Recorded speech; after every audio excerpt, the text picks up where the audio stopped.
तो मूवी की शुरुआत होती है चंद्रपुर नामक गांव से, जो कि वेस्ट बंगाल के अंदर है। हालांकि महाराष्ट्र के अंदर भी चंद्रपुर नाम की जगह है। खैर, यहाँ पर हमें एक बहुत बड़ा मेंशन या फिर राजबाड़ी दिखाई जाती है, जहाँ पर आज माँ काली की एक बहुत ही बड़ी पूजा हो रही थी, जिसको अटेंड करने के लिए गाँव के लगभग सभी लोग आए हुए थे। अब यहाँ इस मेंशन के मालिक को दिखाया जाता है, जिनकी पत्नी आज लेबर में थी, जो कि आज अपने पहले लड़के को जन्म देती है, जिसकी खबर केयर टेकर मालिक को देता है। तो मालिक बहुत ही ज्यादा खुश थे। अब ये जो खबर होती है वो काली माँ की पूजा कर रही एक लड़की के पास भी जाती है और वो खुशी से इसका ऐलान करती है। तभी हम कुछ लड़कों को देखते हैं, जिसके अंदर जॉयदेव नाम का भी एक लड़का था, जो कि उस लड़की के पूजा करने से खुश नहीं है, क्योंकि उसके अनुसार लड़का ही सर्वोपरि होता है और पूजा जैसे रिचुअल्स खाली उनको ही करने चाहिए। लेकिन इस गांव का नियम है कि जिसको भी माँ काली सपने में दर्शन देती है वही पूजा कर सकता है, मंदिर खोल सकता है। और अभी सपना उस पूजा कर रही लड़की को ही आया था। अब यहाँ पर मालिक की पत्नी ट्विंस को जन्म दे रही होती है, तो दूसरा बच्चा भी जन्म लेता है, जो कि एक लड़की थी। और ये देखकर सुनकर मानो वहाँ पर मातम सा फैल गया था। अब मालिक अपनी पत्नी के पास आते हैं और बेटे को तिलक लगाकर उसका नाम शुभंकर रखते हैं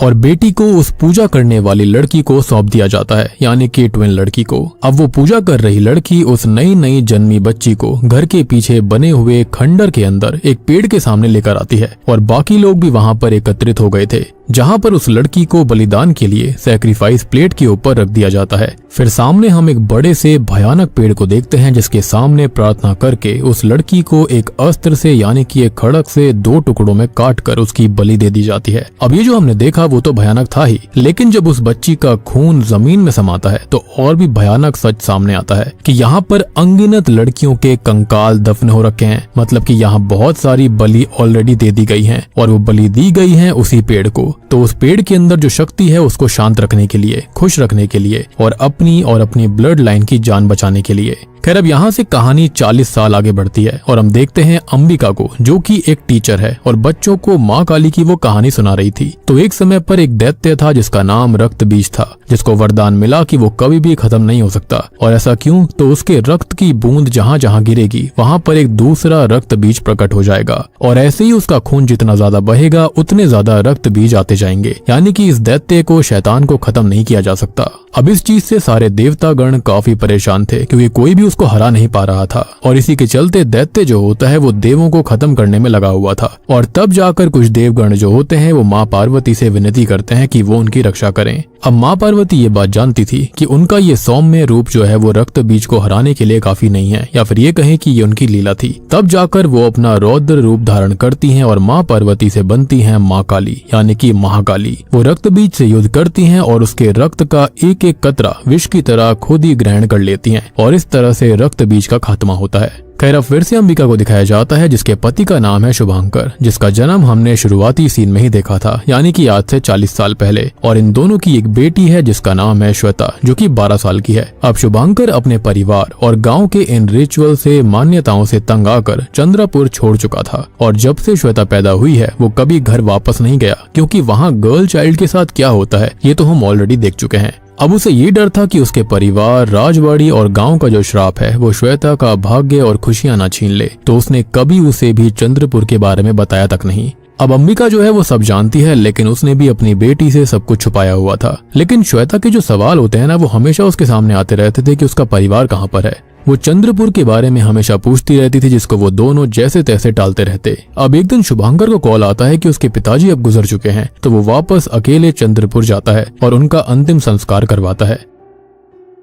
सारी विधि कंप्लीट होने के बाद में वो जॉयदेव से बात करता है और कहता है कि उसे अब ये राजबाड़ी बेचनी है, क्योंकि ये वैसे भी श्रापित है, तो यहाँ पर रहने का कोई भी मतलब नहीं बनता। अब जॉयदेव उससे उसके परिवार के बारे में पूछता है, तो वो अपनी बेटी के बारे में नहीं बताता। लेकिन जॉयदेव जो होता है वो सच को भांप चुका था। वो उससे कहता है कि ये श्राप, दैत्य सब पुरानी बातें हो चुकी हैं और अब ऐसा कुछ भी एग्जिस्ट नहीं करता, तो वो यहाँ पर आ सकता है। वो कहता है कि जमाना बदल चुका है, सोच बदल गई है और अब सभी पुरानी चीजों को छोड़कर आगे बढ़ चुके हैं। अब शुभंकर उससे थोड़ी बहुत बात करके रात को वहाँ से निकल जाता है, लेकिन घर के बाहर उसका पैर एक रूट से लग गया था और थोड़ी सी जड़ उसके जूते में चिपक गई थी। अब वो अपनी गाड़ी से घर के लिए रवाना हो रहा था। जिसे रास्ते में अंबिका जो होती है वो श्वेता की बनाई हुई एक ड्राइंग भेजती है, जिसको देखकर शुभांकर घबरा गया था क्योंकि श्वेता ने चंद्रपुर में मौजूद उसी खंडर के अंदर लगे हुए उस पेड़ और उस पेड़ पर बने हुए चेहरे की तस्वीर बनाई थी। अब शुभांकर जैसे ही इस चीज को देखता है वो परेशान होकर अंबिका को कॉल करता है, लेकिन नेटवर्क एरर से दोनों की बात नहीं हो पाती। अब वो कार के अंदर बैठा ही हुआ था कि तभी हम वृक्षासुर को देखते हैं जो कि कार को अपनी जड़ों से जकड़ लेता है और शुभांकर को जलाकर खत्म कर देता है। जी हाँ, और जब ये खबर अंबिका को मिलती है तो वो इससे बुरी तरह टूट गई थी और ये सब कुछ उसी जड़ की वजह से हुआ था और पुलिस के हिसाब से शुभांकर का एक्सीडेंट हुआ था। अब धीरे धीरे गम में 3 महीने बीत जाते हैं और शुभांकर की मौत के नाइटमेयर्स उसे रोज परेशान कर रहे थे। अब एक दिन जॉयदेव जो होता है वो अंबिका को फोन करके ये कहता है कि शुभांकर ने राजबाड़ी बेचने के लिए बोला था, तो उसे ग्राहक मिल चुका है, तो वो और श्वेता वहाँ पर आ जाएं। लेकिन वो इसके लिए साफ इनकार कर देती है। तो वो उसको समझाता है कि शुभांकर यही चाहता था और उसकी आखिरी ख्वाहिश पूरी होने से उसकी आत्मा को मुक्ति मिल जाएगी। तो वो वहाँ पर जाने के लिए एग्री हो जाती है, जबकि हम जानते हैं कि उसे ऐसा बिल्कुल भी नहीं करना चाहिए था। अब अगले सीन में ये दोनों ही चंद्रपुर पहुंच जाती हैं, जिसकी मुलाकात होती है केयरटेकर विकास और उसकी पत्नी नंदनी और बेटी दीपिका से, जहां पर दीपिका पहले ही दिन श्वेता की अच्छी दोस्त बन जाती है। अब श्वेता दीपिका के साथ वक्त बिता रही थी और अंबिका घर देखती है, जिसे काली मंदिर मिलता है जिसे सालों से बंद कर दिया गया था, यानी कि आखिरी बार वो 40 साल पहले ही खुला। वो पूछती है तो विकास ये बताता है कि यहाँ का नियम है, जब माँ काली किसी को सपने में दर्शन देती है तब वही व्यक्ति पूजा करता है, नहीं तो मंदिर बंद ही रहता है। और फिलहाल 2 सालों से किसी को भी माँ काली ने अपने दर्शन नहीं दिए। अब इसी बीच अंबिका 50 साल पुराने केयरटेकर और विकास के पिताजी से मिलती है, जिसको हमने मूवी की शुरुआत में देखा भी था, और वो सालों से अपनी सुध बुध खो चुके हैं। लेकिन जैसे ही वो अंबिका और श्वेता की आवाज को सुनते हैं तो वो ये देख सुनकर ये कहते हैं कि सर्वनाश होने वाला है। अब अंबिका इस बात पर इतना ध्यान नहीं देती और रात को सोने चली जाती है। तभी हम श्वेता को देखते हैं जो कि सो रही थी और उसके पास खंडर से बहुत सारी गोस्ट गर्ल्स आती हैं जो कि उसको निहारने लगती हैं। अब अगले दिन वो दीपिका के साथ थी और अपनी ड्राइंग्स उसको दिखा रही थी, तो उसे वो वृक्ष की ड्राइंग दिखाती है और वो ये कहती है कि उसे याद भी नहीं है कि ये उसने कब बनाया था। दीपिका बताती है कि ये खंडर के अंदर वाला ही पेड़ है और श्वेता वहाँ जाने की जिद करने लगती है। दीपिका उसे काफी मना करती है, ये भी कहती है कि वहाँ पर दैत्य रहता है जो कि उन्हें देख लेगा, लेकिन श्वेता इन बातों को नहीं मानती थी और उसे जबरदस्ती वो वहाँ पर ले जाती है। दीपिका दूरी रुकती है, लेकिन श्वेता उस खंडर के करीब, उस पेड़ के करीब तक आ गई थी। लेकिन अब तक अंबिका वहाँ पर आकर श्वेता को रोकती है और वो यहाँ पर क्यों आई है ऐसा पूछती है। वहाँ पर नंदनी भी थी जो कि दीपिका पर बहुत गुस्सा करती है कि उसे यहाँ पर श्वेता को नहीं लाना चाहिए था। अब दीपिका की माँ उसे घर वापस लेकर आती है, जहाँ पर दीपिका का पहला पीरियड आ गया था, जिससे वो और ज्यादा परेशान सी हो जाती है और थोड़ा बहुत पूजा करके उसे कमरे के अंदर कैद कर देती है। खैर अब थोड़ी देर के बाद में हम उसी वृक्ष दैत्य को देखते हैं जो कि अपनी जड़ों में दीपिका को जकड़कर अपने साथ ले जाता है। अब नंदनी से बहुत ज्यादा परेशान होकर अंबिका के ऊपर गुस्सा करती है कि उसकी वजह से दीपिका वहां पर गई थी, क्योंकि श्वेता उसे पेड़ के पास ले गई और वहां पर दैत्य ने उसको देख लिया, जिसे अब वो अपने साथ ले गया है। अंबिका कहती है कि ऐसा नहीं हो सकता, तो विकास बोलता है कि ऐसा ही है, दैत्य यहाँ पर सालों से ऐसा करता आ रहा है और वही उसको लेकर गया है। अब इसी बीच अंबिका बाड़ी बेचने के लिए ब्रोकर से मिलती है, जो कि उसको ये कहता है कि ये राजबाड़ी श्रापित है और इसे कोई भी नहीं खरीदेगा। यानी कि यहाँ पर उसे जॉयदेव पर शक हो रहा था कि उसने उससे झूठ क्यों कहा। अब अंबिका दीपिका के जाने से परेशान है और जॉयदेव पुलिस ऑफिसर को बुलाता है, जो कि इन्वेस्टिगेशन शुरू करने लगता है। लेकिन सब यही कहते हैं कि दैत्य ही दीपिका को लेकर गया है, जिस पर वो भी यकीन नहीं करता।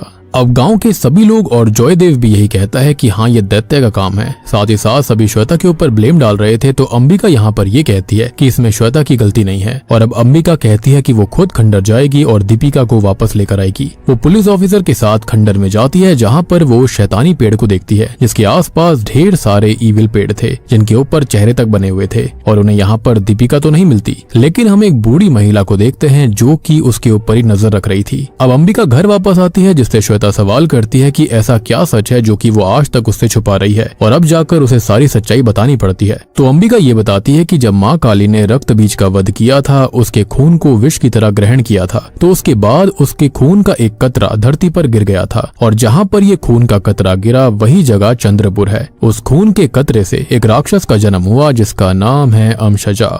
अब यहाँ अमशजा ने आते ही अपना आतंक शुरू कर दिया और उसने छोटी छोटी बच्चियों को उठाकर उन्हें निगल कर अपनी शक्ति बढ़ाने का काम किया। खैर अब अमसजा जैसे ही यहाँ पर आया उसने लोगों के अंदर अपनी दहशत फैलानी शुरू कर दी और तभी एक काली माँ के भक्त ने काली माँ से विनती करी और काली माँ के पूजन के दौरान उनकी मूर्ति से एक खून की बूंद उस भक्त की आंख में चली गई जिससे कि उसको शक्तियां मिली। इनफैक्ट हनुमान मूवी के अंदर भी ऐसा ही हुआ था और अमसजा जो था वो डर के मारे छुपा रहा तब तक जब तक खुद भक्त के घर एक बेटी का जन्म नहीं होता। अब जब वो लड़की 12 साल की हुई तो अमसजा ने उसे अपने वश में लेकर प्रेग्नेंट कर दिया, अपना बीज उसके अंदर डाल दिया और यहाँ पर भक्त की सारी शक्तियां उसकी बेटी में ही आ चुकी थी। तो अब अगर बेटी जिंदा रही तो उससे अमसजा को मारा जा सकता है। अब जब ये लड़की 12 साल की हुई तो अमसजा ने उसे अपने वश में लेकर प्रेग्नेंट कर दिया, अपना बीज उसके अंदर डाल दिया और यहाँ पर जो भक्त के अंदर काली माता की शक्तियां थी वो भी उसकी बेटी के अंदर आ चुकी थी। तो अब अगर वो बेटी जिंदा रहती तो उससे अमसजा को मारा जा सकता था, लेकिन वो उसके ही और शक्तिशाली रूप को जन्म दे देती। तो भक्त ने एक कड़ा कदम उठाया और अपनी ही बेटी को अपने ही हाथों से बलि देकर अमसजा के मंसूबे को रोक दिया,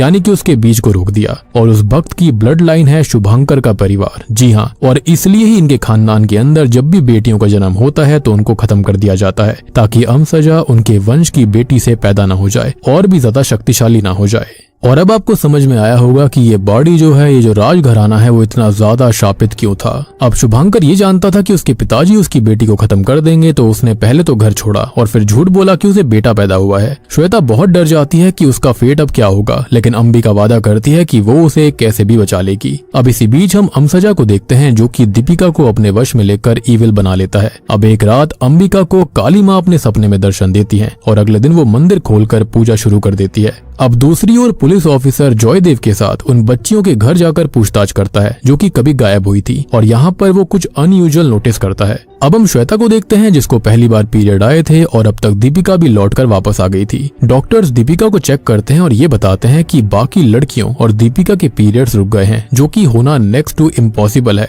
अब इसी बीच श्वेता को उसका फर्स्ट पीरियड आता है और मौका पाकर सभी इविल गर्ल्स उसे उठाकर ले जाती हैं और उसे बचाने में ओल्ड केयर टेकर की जान भी चली जाती है। अब अंबिका उसे जैसे तैसे वापस ले आती है और जॉयदेव से ये कहती है कि इस गांव के लोग सब के सब इविल के साथ हैं और उसकी बेटी को मारना चाहते हैं, तो अब वो यहाँ पर और नहीं रुकेगी। अंबिका अब श्वेता को लेके अगले ही दिन वहाँ से निकल जाती है, लेकिन रास्ते में वो इविल गर्ल्स उन पर हमला करके उन्हें घायल कर देती हैं और श्वेता को उठाकर जॉयदेव को सौंप देती हैं, जिसको देखकर अंबिका हिल जाती है। हालांकि वो घायल थी तो बेहोश हो गई थी और जॉयदेव श्वेता को लेकर वहाँ से निकल जाता है। अब अंबिका को होश आता है एक पुरानी कुटिया में, जहाँ पर उसे वही बूढ़ी महिला मिलती है जो कि मूवी की शुरुआत वाली लड़की है जिसे हमने पूजा करते देखा था। जी हाँ, यहाँ पर ये ट्विस्ट काफी अच्छा होता है। अब यहाँ पर पुलिस ऑफिसर को भी काफी कुछ समझ आ चुका था कि जॉयदेव में कुछ तो गड़बड़ है और वो उसे ढूंढता हुआ जंगल आता है और यहाँ पर जॉयदेव उसको मिल भी जाता है, जो कि अपनी इविल स्माइल के साथ पुलिस ऑफिसर को मॉक करते हुए सच बताता है। और दोस्तों, अब यहाँ पर खुलते हैं इस कहानी के असली पत्ते। तो असल में 40 साल पहले वो लड़की जो थी, यानी कि जो पूजा कर रही थी, वो उस बच्चे की बलि नहीं दे रही थी बल्कि उसे बचाना चाहती थी ताकि अमसजा को हटाया जा सके। लेकिन जॉयदेव खुद बच्ची की बलि देता है। जी हाँ, और उस लड़की को असॉल्ट करके मरने के लिए छोड़कर सबसे ये कहता है कि वो एक डायनी है, जिससे कि सभी उस लड़की से दूर हो जाते हैं और तब से ही वो ये सब यहाँ पर छुपकर कर रही है। और आपको याद होगा कि शुरुआत से ही जॉयदेव उस लड़की से कितना चिढ़ रहा था जो कि पूजा कर रही थी। उसका ये मानना था कि ये सब काम मर्द लोगों का है, ना कि औरतों का। और उसके बाद उसकी सोच और भी ज्यादा गंदी होती चली गई, जिसके चलते ही वो ये सब कुछ करता आ रहा था, बलिदान देता आ रहा था। और वो लड़की जो कि पूजा कर रही थी, उसको असॉल्ट करने के बाद उसने उसे वहीं पर छोड़ दिया। वो सबसे कहने लगा कि वो एक डायनी है, जिससे कि सभी उस लड़की से दूर हो गए और तब से ही वो लड़की यहाँ पर छुप कर रह रही होती है। अब आगे एक दिन हुआ ये कि जॉयदेव को अमसजा दैत्य मारने आता है, क्योंकि उसने बच्ची को खत्म कर दिया था। जिसके चलते ये दैत्य जो होता है वो जॉयदेव से ये कहता है कि वो अपने रूप को इस बच्ची के जरिए जन्म दिलवाता, जिस पर वो माफी मांगकर ये कहता है कि जॉयदेव उसके लिए इसी वंश की बेटी लेकर आएगा और तब से वो उसकी सेवा कर रहा है। और यही रीजन था कि उसने श्वेता को यहाँ पर लालच देकर बुलाया था, यानी कि उसकी माँ अंबिका को। अब जॉयदेव 40 साल तक शुभंकर के परिवार के ऊपर नजर रखता आ रहा था और जब शुभंकर यहाँ पर आया था तो ये सारा करा धरा किसी और का नहीं बल्कि जॉयदेव और इसी दैत्य का था।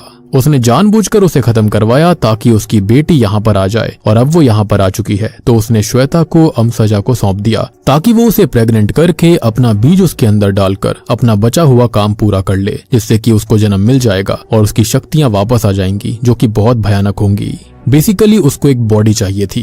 खैर अब यहाँ पर वो पुलिस वाले के ऊपर हमला कर देता है और अभी जो अमसजा दैत्य होता है वो जॉयदेव को पूरी तरह से पोजेशन में लेकर उसे अपना होस्ट बना चुका था। Now coming back to the story, अपनी बेटी को बचाने के लिए अंबिका माँ काली की पूजा करके उनसे शक्ति लेती है और माँ काली उसको आशीर्वाद भी देती है। खैर अब वो उसी पेड़ के पास जाती है जहाँ पर जॉयदेव उसको मिलता है, जिसकी इविल गर्ल्स उस पर हमला कर रही थी, बेसिकली अमसजा की। लेकिन वो उन सब से बचकर जॉयदेव को मारने आगे बढ़ती है। यानी कि जो अमसजा था उसने सारी लड़कियों को अपने पोजेशन में ले रखा था, या फिर ये कहें कि उनकी स्पिरिट्स को। लेकिन वो पेड़ों की जड़ों में उसे बांधकर उसका पूरा शरीर तोड़कर यहाँ पर अंबिका को खत्म कर देता है। अब वो श्वेता को प्रेग्नेंट करने की विधि करने लगता है, उसको एक काइंड ऑफ कोकून में बंद कर लेता है। लेकिन इसी बीच होता यह है कि जो अंबिका होती है ना, उसके पास उन बलि दी गई बच्चियों की सोल्स की शक्तियां और काली माँ की शक्तियां एक्टिवेट हो जाती हैं, जिसकी वजह से वो फिर से जिंदा हो गई थी और अब वो जॉयदेव से लड़ना शुरू करती है, एक तरह से उसी डीमन से लड़ना शुरू करती है। बेसिकली अब वो माँ काली के खड़क के साथ बहुत बढ़िया लड़ाई करके यहाँ पर उसे कमजोर करके उसी का दिल निकाल लेती है और इससे अमसजा को खत्म कर दिया जाता है। अब इससे सभी लड़कियां जो कि ईविल की चपेट में थी वो बिल्कुल ठीक हो गई थी, यानी कि उनकी सोल्स आजाद हो गई थी। लेकिन शॉकिंगली हम ये देखते हैं कि श्वेता अब प्रेग्नेंट हो चुकी है और अमसजा को खत्म करने अंबिका को उसे ही खत्म करना होगा।